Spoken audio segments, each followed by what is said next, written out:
സർക്കാർ പദ്ധതികളിൽ പലതും ആളുകളെ പലതരത്തിൽ വലച്ചിട്ടുണ്ടല്ലേ. ഭവന പദ്ധതികളിലൂടെയും കുടിവെള്ള പദ്ധതികളിലൂടെയും അങ്ങനെ പലതിലും. ഇപ്പോൾ പുറത്തു വരുന്ന വിവരങ്ങൾ പക്ഷേ ഇതിലെല്ലാം നിന്നും ഗൗരവമേറിയതാണ്. കുട്ടികളുടെ ആരോഗ്യ സുരക്ഷാ പദ്ധതി പോലെ സർക്കാർ കൊണ്ടുവന്ന മിഠായി പദ്ധതിക്ക് നേരെയാണ് പരാതികൾ ഉയർന്നു കേൾക്കുന്നത്. ടൈപ്പ് 1 പ്രമേഹ ബാധിതരായ കുട്ടികൾക്കായി നടപ്പിലാക്കുന്ന മിഠായി പദ്ധതിക്ക് കീഴിൽ നൽകുന്ന മരുന്ന് മാറ്റിയത് കുട്ടികളെയും രക്ഷിതാക്കളെയും ഒരുപോലെ വലയ്ക്കുന്നു എന്നാണ് പരക്കെയുള്ള പരാതി.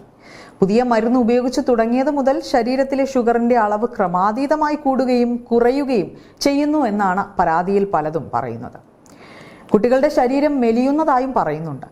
ജില്ലാ കേന്ദ്രങ്ങളിൽ പരാതി അറിയിച്ചെങ്കിലും പരിഹാരമുണ്ടാക്കാത്തതുകൊണ്ട് തന്നെ മന്ത്രിയെ നേരിട്ട് കാണാൻ ഒരുങ്ങുകയാണ് പദ്ധതിയിൽ ഉൾപ്പെടുന്ന കുട്ടികളുടെ രക്ഷിതാക്കൾ.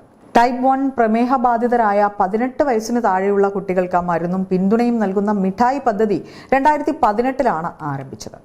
2 ലക്ഷം രൂപയിൽ കവിയാത്ത വാർഷിക വരുമാനമുള്ള രക്ഷിതാക്കളുടെ കുട്ടികൾക്കാണ് പദ്ധതിയുടെ പ്രയോജനം ലഭിക്കുന്നത്. നിലവിൽ 2000 കുട്ടികൾ പദ്ധതിക്ക് കീഴിലുണ്ട്.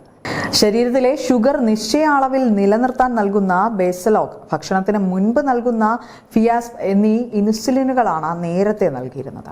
6 മാസം മുൻപ് ഫിയാസ്പിന് പകരം മറ്റൊരു മരുന്ന് നൽകി തുടങ്ങിയിരുന്നു. ഇതോടെയാണ് കുട്ടികളിൽ അസ്വസ്ഥതകൾ കണ്ടു തുടങ്ങിയത്.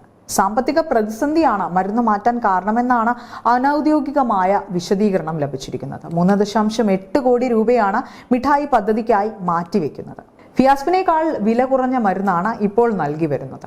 പദ്ധതി തുടങ്ങിയ കാലത്ത് സഹായം ലഭിക്കുന്ന കുട്ടികളുടെ എണ്ണം ഏറെ കുറവായിരുന്നു. വർഷം തോറും കുട്ടികളുടെ എണ്ണം കൂടിയെങ്കിലും അതിനാനുപാതികമായി ഫണ്ട് വർദ്ധിപ്പിക്കാത്തതാണ് ഇത്തരത്തിലുള്ള ഒരു പ്രതിസന്ധിക്ക് കാരണം എന്നാണ് വിലയിരുത്തപ്പെട്ടിരിക്കുന്നത്.